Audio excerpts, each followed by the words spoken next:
guys, Kyla here and welcome back to my channel. For today's video guys is another phone review and unboxing, and the phone that we will be unboxing and reviewing today is the Itel S25 Ultra. So the Itel S25 Ultra guys is a budget, lower to mid-range phone. And dito guys sa ating video, sasabihin ko rin at the end of our video ang kanyang pricing. So stay tuned and make sure to watch our video para sa kanyang price. So ano pa hinihintay natin guys, and let us start the phone review and unboxing.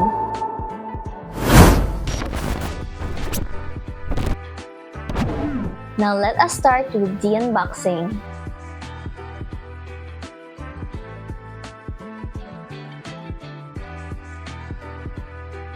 Inside the box, we have the SIM ejector tool,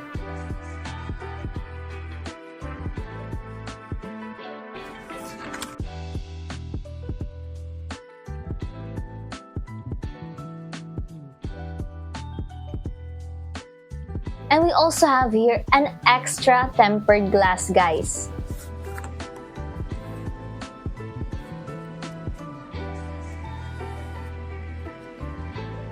And as you can see here guys, yung tempered glass nga is a curved tempered glass.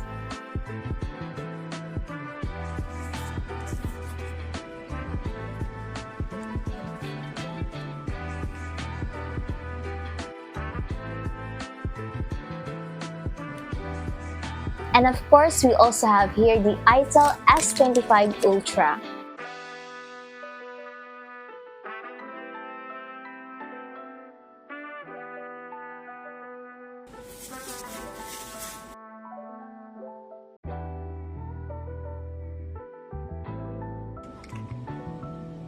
And we also have here the Type-C cable.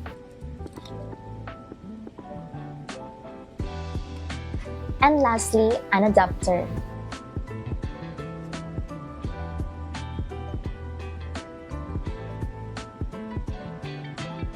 And here we have guys the Itel S25 Ultra. At ang masasabi ko lang dito guys napakagaan niya lang at napaka-thin. So ito mayroon siyang thickness na 6.9 mm.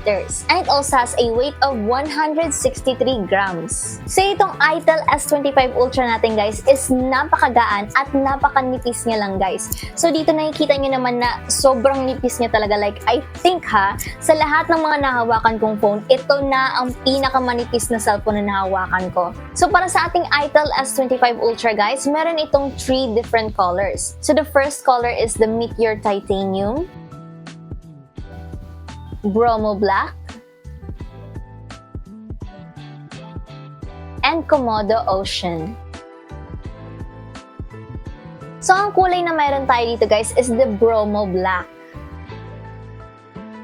That has a texture of a matte and glossy finish, showcasing a premium feel. The Bromo Black is also inspired by the basalt of Mount Bromo in Indonesia. It reflects the unique luster of basalt under the sunlight, resembling the shimmering stars in the night sky. And dito guys sa kanyang design, meron din itong RGB light dito sa kanyang likod guys. So ito nakikita niyo parang may ilaw dyan. Ito yung RGB lights niya na kung saan kapag may mga notifications tayo and whenever we're receiving a call, charging, or gaming, is mag-ailaw itong ating RGB light guys. So dito guys, ipapakita ko sa inyo yung backlight effect nito. So ito i-on natin yung backlight effect niya. And there we have it guys. Ito yung nangyayari sa kanyang RGB light guys. So ito yung flash for phone calls guys. Kapag nakaka-receive tayo ng phone calls, pwede rin natin i-change ang mga colors niya guys. As you can see there, nag-iiba ang kanyang kulay. And ito guys, meron din siyang feature na kung saan kapag 20% ka na lang, is mag-ailaw yung kanyang RGB light. So as you can see there guys, is nagiging red ang kanyang kulay kapag naka 20% battery ka na lang. So itong RGB ring light niya guys, it provides a different lighting effects to indicate various status messages and synchronizes its color changes with the rhythm of the music, perfectly integrating practicality and style. Now let us find out if this is a dual SIM or a single SIM. So dito guys sa ating Itel S25 Ultra, this is a dual SIM. And it also has a micro SD card slot for extra storage. And to inform you guys kaagad sa ating Itel S25 Ultra, wala ito siyang audio jack. So as you can see here on the bottom guys, we have no audio jack here. So if you're going to listen to any music, I recommend that you use a wired Type-C earphone or headphones, or you can also use wireless devices such as wireless earphones or headphones, or you can also use a wireless speakers. And now let's talk about the display of the Itel S25 Ultra. So for its display guys, we have a super bright 6.78 3D curved AMOLED screen display. So dito guys sa ating Itel S25 Ultra is naka-curved screen siya guys. So dito guys, kapag manonood ka ng mga videos or kapag mag-view ka ng mga pictures, nakasagad yan siya hanggang sa pinakadulo guys. So thanks to that curved display guys, you can enjoy a more wider and better viewing experience. And maliban nga dyan guys, katulad nga ng sinabi ko guys, meron siyang 6.78 3D curved AMOLED screen display. At dahil nga meron siyang AMOLED screen display guys, you can expect a more better and greater range of color options thanks to the AMOLED screen display guys. So asahan mo na kaagad guys na ang ating viewing experience is napakaganda dito sa ating Itel S25 Ultra. Kasi hindi lang wider viewing experience ang makukuha mo, pero better colors din ang makukuha mo. And dito sa ating Itel S25 Ultra guys, meron siyang 120Hz refresh rate. So thanks to that 120Hz screen refresh rate guys, we will have a better and smoother animations kapag dito sa ating Itel S25 Ultra. At dito guys kay Itel S25 Ultra, sabi nila is napakatibay talaga nito at lalong-lalo na yung screen niya. Thanks to the cornering Gorilla Glass 7i Indestructible Protection Glass. At dito sa ating Itel S25 Ultra guys, we have a 1080 by 2436 resolution. And now let's talk about the performance of our Itel S25 Ultra.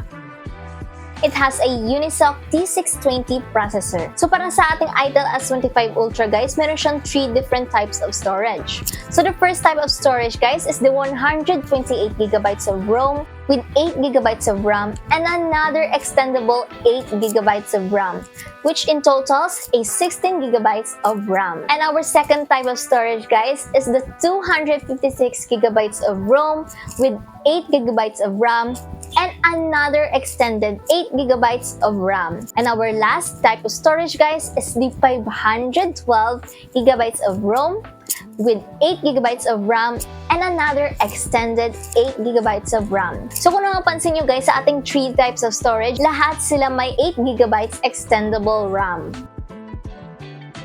Up next is the IP of the Itel S25 Ultra. So para sa ating IP guys, it has an IP64. So para sa inyong kaalaman guys, IP stands for Ingress Protection. So itong Ingress Protection guys, ito yung makukuha nating protection against water and dust particles. And now let's talk about the speakers of our Itel S25 Ultra. So para sa kanyang speakers guys, wala to siyang dual speaker. So isa lang kanyang speaker dito sa baba. And the sounds are by BTS. So dito guys, yung kanyang speakers, yung kanyang audio is good siya. Hindi naman siya yung tunog ng parang lata. So napaka-goods din yung kanyang speakers. And now let's talk about the gaming for our Itel S25 Ultra. So for gaming guys, this is for our moderate gamers only. So ito ay hindi siya maganda sa mga hardcore gaming talaga, katulad na lang ng mga Genshin Impact or yung mga laro na sineset natin sa pinaka-highest graphics. So medyo mahihirapan itong Itel S25 Ultra natin guys when it comes to hardcore gamings. The Itel S25 Ultra guys can handle tasks efficiently and supports casual gaming. Games like Mobile Legends, Honor of Kings, PUBG, COD Mobile run smoothly on medium settings. Up next is the battery. For the battery guys, it has a 5000 mAh battery and it also has an 18 watts fast charger.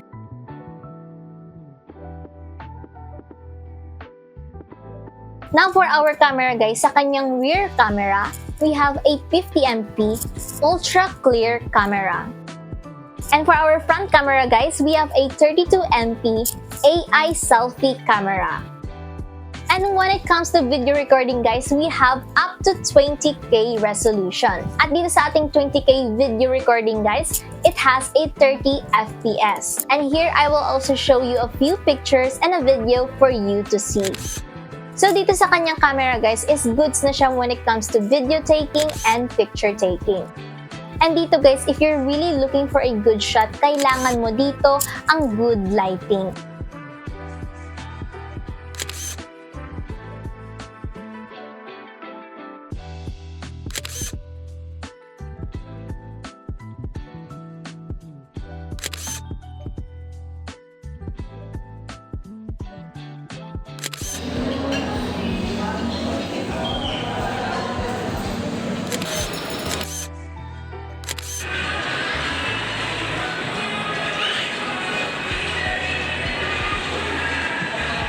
And dito guys, considering the price na meron dito kay Itel S25 Ultra, is sakto ang kanyang pricing for its camera. So dito sa ating Itel S25 Ultra, ang kanyang SRP is 7,999 guys.